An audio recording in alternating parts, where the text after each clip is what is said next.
Hey friends, Dr. Christy here, and I've done a couple past videos about cholesterol recently. What's too high, what's potentially considered too low, and one more really important point. When you're looking at your total cholesterol, you want to look at the whole picture. What a concept, right? I've said this many different times. When you look at the whole picture, it's really important to see how much your HDL cholesterol, your triglycerides are, and your LDL cholesterol. LDL cholesterol is notoriously known as the bad cholesterol, and that's what I wanted to focus on really quick for this video. In my opinion, and I know it might be an unpopular opinion, there's no such thing as bad cholesterol. Let's say that one more time for effect. There is no such thing as bad cholesterol. Your body does not produce something that's bad for you. There might be opportunities that certain things will take in your system that might make it bad, but inherently speaking, LDL cholesterol isn't bad on its own. Here's the biggest point. If it gets oxidized, just like a pipe or metal of some kind gets oxidized and then it becomes rusty, if your LDL cholesterol becomes oxidized in your blood, that's where it can become bad.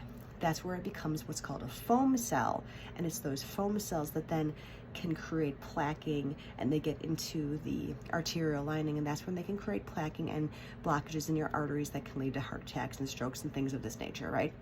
So we understand oxidized LDL that becomes a foam cell is where it gets bad.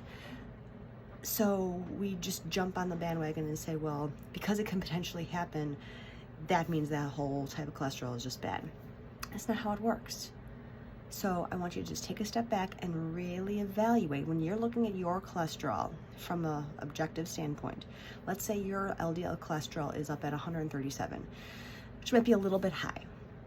If your other values are in total perfect balance, I say great. I'm not concerned about it. Personally, I'm more concerned if your triglycerides are high than your LDL is high. But if you want to get really specific, there is a blood test that you can do specifically to determine your level of your oxidized LDL, which will give you a much better perspective on exactly how much plaquing you might have and what your degree of risk is for heart-related type of conditions. Just my 2 cents for the day on that one. So one other quick point. When something is oxidized, that's where it's going to become a problem. The big issue here, make sure that you have good antioxidant status. This is actually a very simple concept.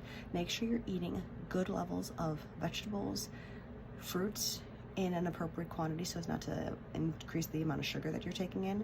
Lots of water.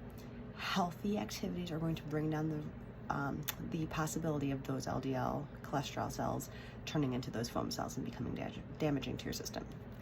My 2 cents for the day. I hope you found it valuable. If you have any questions specific to this or anything else, please drop them below. And again, I will talk to you soon.